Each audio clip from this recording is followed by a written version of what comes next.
April 1810, Canton, China. A woman in red silk walks unarmed through palace gates that have never opened for a pirate. Her name is Zheng Yi Sao. She commands 70,000 pirates and 1,800 ships, and she has come to dictate her own surrender. Inside, the highest official in southern China, Governor General Beiling. He has tried for 3 years to destroy her. He has failed every time. Behind her, not soldiers, not weapons, women, children, the families of her captains, a delegation for which King Law has no rules.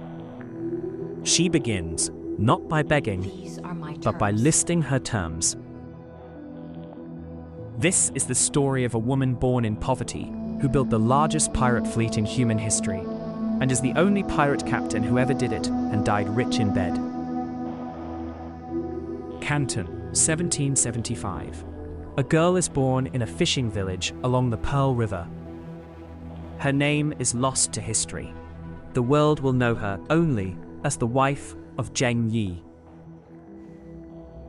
Her family is probably tanker, boat people, despised by mainland Cantonese. They live entirely on the water because the land will not have them. She grows up barefoot on a deck. She speaks Cantonese and the Tanker River dialect. She reads junk sails the way mainland children learn to read characters. But the Pearl River economy collapses. The Qing Emperor restricts trade. Fishing dwindles. And some tanker families sell their daughters to keep older children alive.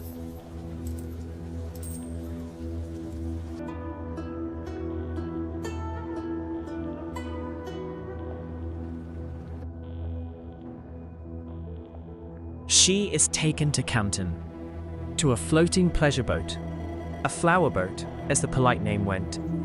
To the customers, it was a brothel that drifted between river markets. She is small, she is sharp, she is given the work she is given, and she is given something else, a strange education. The customers of a flower boat are not just sailors. They are merchants, magistrates, ship captains. They drink, they boast, they forget who is listening. By 16, she speaks 3 dialects. She reads merchants' ledgers when they pass out.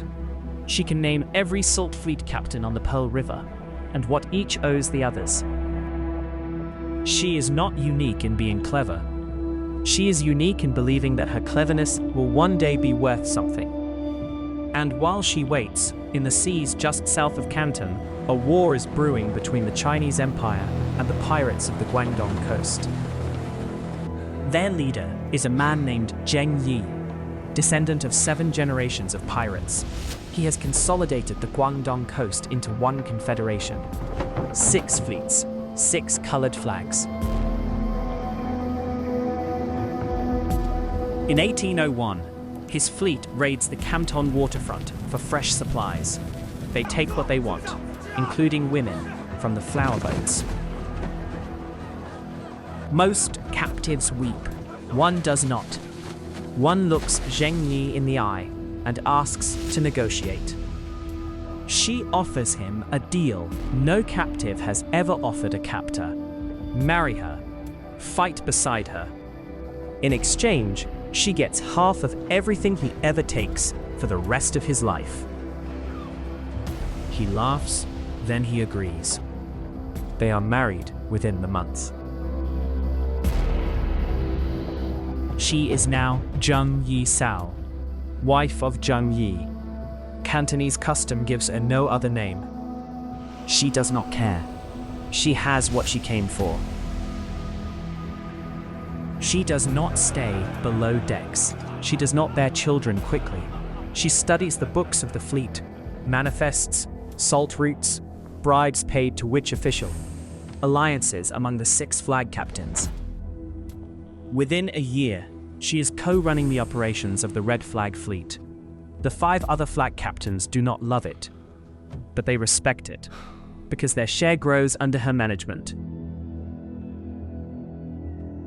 She formalizes alliances with the Tay Son pirates of Vietnam. She negotiates protection rackets with coastal villages. The fleet grows from 400 ships to 1,000. Zheng Yi adopts a young fisherman named Cheng Po Tsai, taken in a raid at age 15, as his protege. The boy is sharp, handsome, ferocious. Zheng Yi Sao notices him too. By 1807, the Qing Confederation has 1,500 ships and 70,000 pirates. They control the entire Guangdong coast. The Qing Emperor sends fleet after fleet. They burn every one.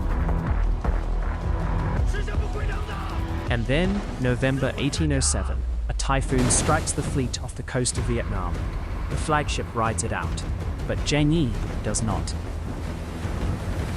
He is washed overboard and never recovered. His widow has 24 hours before the news spreads and the fleet decides its next king. She does not panic. She does not weep in public. She acts. She makes one move that decides everything. She offers full command of the flagship and her hand in marriage to Cheng Po Tsai. He is 21, she is 32. He is the dead king's adopted son. She is the dead king's widow.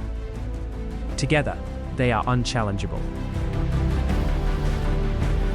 She is now supreme commander of the Guangdong Pirate Confederation, of 70,000 fighters, of 1,800 ships, of more sailors than the Royal Navy of England can put to sea. But she knows any army held by a woman will be tested. So she does what the men before her never thought to do. She writes everything down. Article 1. Any pirate who disobeys an order in battle, beheaded. Article 2. Any pirate who steals from the common fund, beheaded. Plunder belongs to the fleet, not to the man who took it. Article 3. Has no precedent in any pirate code on Earth. Any pirate who rapes a female captive, beheaded, with no exceptions and no appeals. Article 4. Any consensual relationship with a female captive must be approved. The man must take her as his wife and remain faithful. Adultery on either side, death. She is not protecting women out of sentiment. She is protecting them because rape destroys fleets. It creates desertion, mutiny, blood feuds. She has been a captive. She knows what it breaks. Within a year, every man in the fleet knows the code by heart. Within 2, no one tests it. The first 3 men who broke it died on the decks where they were caught.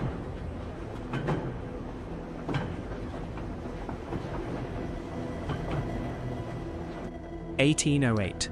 The Emperor sends Admiral Kuo Lang with the Guangdong provincial fleet to destroy the pirates. He brings 40 warships and 8,000 men. Zheng Yi Sao lets him sail directly into a bay near Lantau Island. Then, she closes the trap. 24 hours of cannon fire. The Qing fleet cannot maneuver. Half are sunk. The rest are captured. Admiral Kuo Lang, captured aboard his own flagship, does not wait to be paraded in chains. He hangs himself in his cabin before nightfall. The Emperor, furious, calls in the Portuguese. He authorizes Macau's colonial governor to send Portuguese warships against the pirate queen. The Portuguese have better gunnery, better powder, better hulls. They have one disadvantage. They do not know the Pearl River Delta the way she does. She lures them upriver into the shallows. Their deep keels ground. Their broadsides cannot bear. She sets fire ships down the current. Within 3 days, the Portuguese expedition retreats to Macau with half its ships burned. The rest limp home. The Emperor calls in the British. The East India Company contributes ships.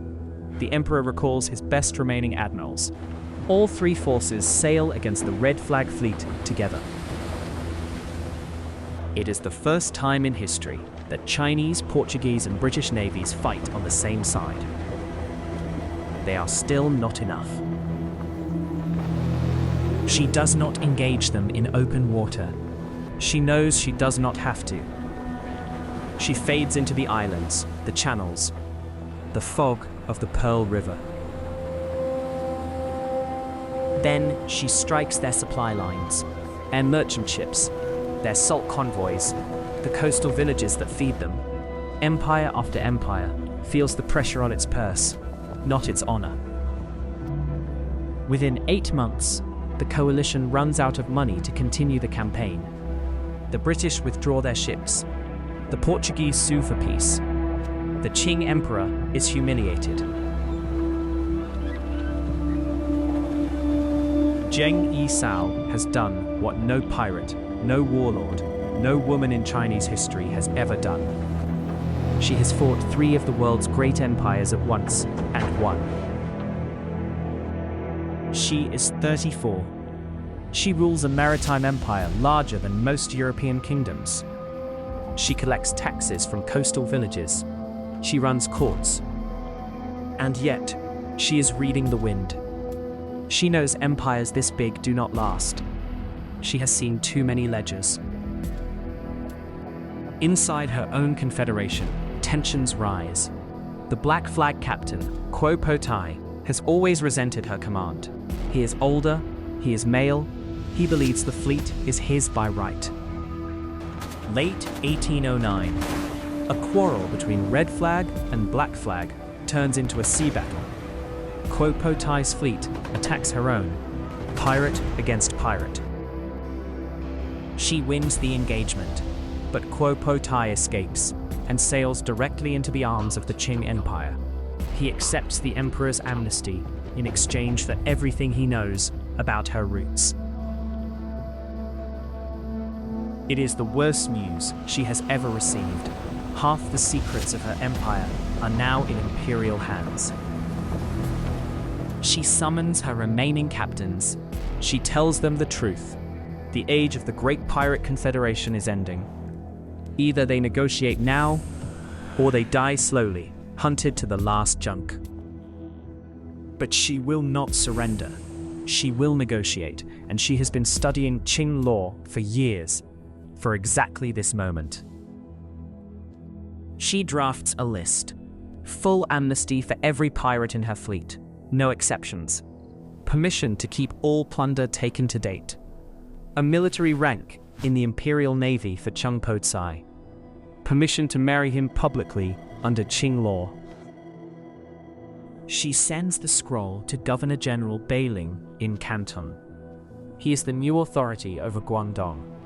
He has been on the job a year. He has failed to capture her in 12 months. He sends word back. He will meet, but she must come to Canton in person, into the heart of his power, to negotiate. Her captains beg her not to go. It is a trap, they say. The moment you step into Canton, you will be in chains. You will be executed. She listens to them. Then she explains why she is going anyway. Alone, unarmed, with 17 women and children of her captains. Because if Beiling kills her, he must also kill 17 women and children. And the entire fleet, still 17,000 strong, will return to the sea forever and ravage the coast for the rest of his life. It is the boldest gamble in the history of negotiation. She is betting Beiling's life, his career, his family, on her reading of his rationality. She is making him do the math she has already done. April 17th, 1810. She walks through the gates of the Governor General's palace. She is dressed in red silk. Her hair is pinned with jade. She is unarmed. She kneels before bailing in the proper manner. She does not grovel. She does not weep. She presents her terms. He counters. He offers reduced terms, smaller stipend, no public marriage, no military rank for her husband, only a pardon. She refuses. She tells him, in her clear river village Cantonese, that he can take the terms as written, or she will leave this room and return to the sea, and his successor will negotiate 10 years from now, from weakness. He looks at the women and children behind her. He thinks of his own family. He thinks of 3 years of failure. He picks up the brush. He signs. Outside the palace by sunset, news of the agreement is being carried by horsemen across the entire Pearl River Delta. 17,000 pirates lay down their arms. 800 junks sail into Canton harbor under white flags. The Qing officials, holding their breath, watch a pirate empire dissolve in a single afternoon. She keeps her loot. She keeps her ships for personal use. She keeps her dignity, and she keeps her husband, who becomes, within the month, a lieutenant of the Imperial Chinese Navy. He sails for the rest of his life under the Emperor's flag, chasing the few pirates who refuse the amnesty. He is fearsomely effective. He understands them better than any Imperial commander could. She, meanwhile, retires. She has 2 children with Chung Po Tsai, a son and a daughter. They grow up in Canton, knowing they are wealthy, knowing their parents have a past, never quite knowing how strange.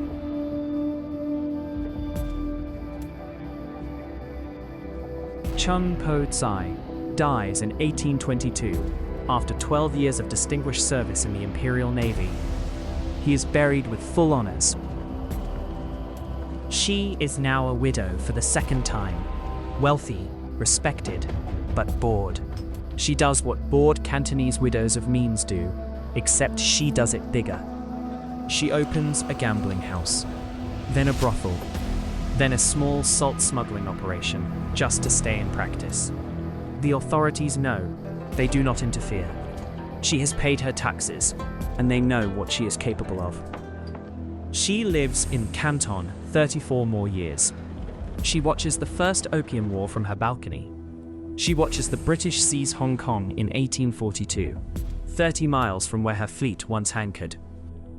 She lives long enough to see the world that succeeded hers, the empire of steam, of opium, of the European century, beginning to spread across the same waters she once ruled. 1844, Canton. Zheng Yi Sao dies peacefully in her own bed of old age. She is one of the only major pirates in human history, among tens of thousands across all cultures, to die rich, free, and in bed. Her pirate code, the one with the death penalty for rape, was, in 1810, more progressive on the protection of women than the laws of England, of France, of Spain, of the United States, or of the Qing Empire itself. She did not write it because she loved women. She wrote it because she understood power, and she understood that an army that destroys captives destroys itself. She commanded, depending on the count, between 40,000 and 80,000 pirates. By any of those numbers, she commanded a larger force at sea than any pirate captain in recorded human history. She outfought the Qing Empire, population 350 million. She outfought the Portuguese Empire, a global colonial power. She outfought the British East India Company, the most profitable corporation in history. She did all of this in 9 years of active command. From 1801 to 1810, 9 years. From flowerboat sex worker to retired wealthy widow with her name on imperial documents. And then she is gone, forgotten in the West for a century, forgotten in China deliberately. The Qing government did not want a woman pirate as a folk hero. Borges wrote a short story about her in 1935. He got the details wrong, but the spirit right. He called her the Widow Qing and named her the metaphysical pirate. Hollywood tried, badly, in 2007. A character in Pirates of the Caribbean is loosely based on her. They softened her. They added an exotic accent. They left out the pirate code. But the documents survive. The Qing court memorials, Yuan Yonglun's History of the South China Pirates, published in 1830, the Macau Portuguese trade records, the East India Company correspondence. She is not a legend. She is not a myth. She is a documented historical fact, the most successful pirate by every measurable standard in the history of the world. Most pirates ended on the gallows. A few ended at sea. She ended in bed in Canton, surrounded by family, having outlived every empire that sent men to kill her.